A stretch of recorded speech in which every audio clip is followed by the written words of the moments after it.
స్టోరీలోకి వెళ్లే ముందు మా ఛానల్ని సబ్స్క్రైబ్ చేయండి.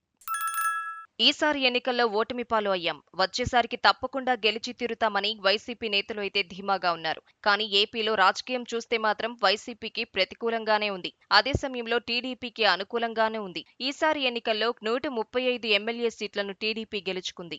ఆ పార్టీ పుట్టాక గెలవని అనేక సీట్లను ఈసారి గెలుచుకోవటం విశేషం. ఇక 5 ఏళ్ల పాటు చేతిలో ఉన్న అధికారంతో టీడీపీ మరింత బలపడుతుంది.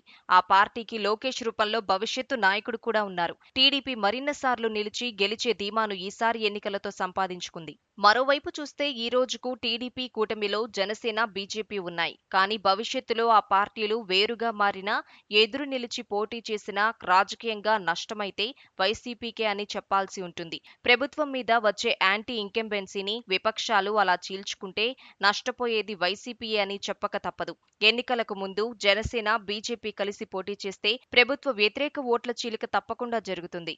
అది వైసీపీని అధికారం నుంచి దూరం పెట్టేలాగానే ఉంటుంది అని అంటున్నారు. ఇది రాష్ట్ర స్థాయిలో ఉండే ముఖచిత్రమైతే జాతీయ స్థాయిలో మొత్తం మారుతోంది. కాంగ్రెస్ బాగా ఎదుగుతోంది. ఇండియా కూటమి సైతం విస్తరిస్తోంది. ఈ ఎన్నికల్లో త్రుటిలో తప్పిన అధికారం 2029 నాటికి ఖచ్చితంగా దక్కే ఛాన్స్ అయితే ఉంటుంది. 2024 ఎన్నికల్లోనూ బీజేపీకి సొంతంగా మెజారిటీని జనాలు ఇవ్వలేదు. పైగా యూపీలో భారీ రాజకీయ మార్పులు సంభవిస్తున్నాయి. ఉత్తరాదిలో కమలానికి వ్యతిరేక పవనాలు వీస్తే కనుక అది కాంగ్రెస్ కి అతిపెద్ద అడ్వాంటేజ్ గా మారుతుంది. అలా చూసుకుంటే 2029 నాటికి దేశమంతా ఇండియా కూటమి అనుకూల ప్రభంజనం వీస్తే అందులో ఏపీ కూడా ఉంటుంది అనటంలో సందేహం లేదు. పూర్తి స్థాయిలో గెలవకపోయినా గణనీయంగా ఏపీలో కాంగ్రెస్ లాభపడినా అది వైసీపీ రాజకీయ అదృష్టాన్ని పూర్తిగా చెరిపివేస్తుందని అంటున్నారు. ఎందుకంటే వైసీపీ ఓటు బ్యాంక్ ని తిరిగి సాధించినప్పుడే కాంగ్రెస్ ఏపీలో వికసిస్తుంది. అలా జాతీయ స్థాయి పరిణామాలు ఏపీ మీద ప్రసరిస్తే వైసీపీలోనే రాజకీయ ప్రకంపనలు పుట్టడం ఖాయం. ఇలా కాంగ్రెస్ కూటమి అంటే వామపక్షాలు ప్లస్ కాంగ్రెస్ ఒకవైపు పోటీలో ఉంటే, మరోవైపు బీజేపీ, జనసేన పోటీ చేస్తే వైసీపీ ఒంటరిగా బరిలోకి దిగితే టోటల్ గా టీడీపీకే 2029 ఎన్నికల్లోనూ భారీ అడ్వాంటేజ్ ఉంటుందన్న విశ్లేషణలు ఉన్నాయి. అలా కాదు అని బీజేపీ, జనసేన, టీడీపీ ఉమ్మడిగా పోటీ చేసి ఇండియా కూటమి, వైసీపీ వేర్వేరుగా పోటీ చేసినా ప్రభుత్వ వ్యతిరేక ఓట్లు భారీగా చీలి అప్పుడు కూడా టీడీపీ కూటమికే లబ్ధి కలుగుతుంది. సో ఏపీలో ఎవరు బలపడాలని చూసినా, ఎవరు వేరుగా వెళ్లి పోటీ చేసినా అది చివరికి వైసీపీకే దెబ్బ తప్ప టీడీపీకి కాదు అన్నది ఒక కఠినమైన రాజకీయ విశ్లేషణ.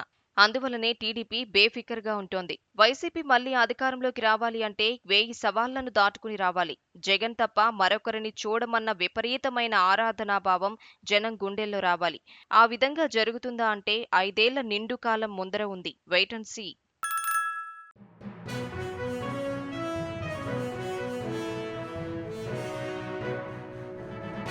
మీ ఊరికి సంబంధించిన సమస్యలను, ఇతర వార్తలను 9440486321 నెంబర్కు వాట్సాప్ ద్వారా వీడియోలను పంపగలరు.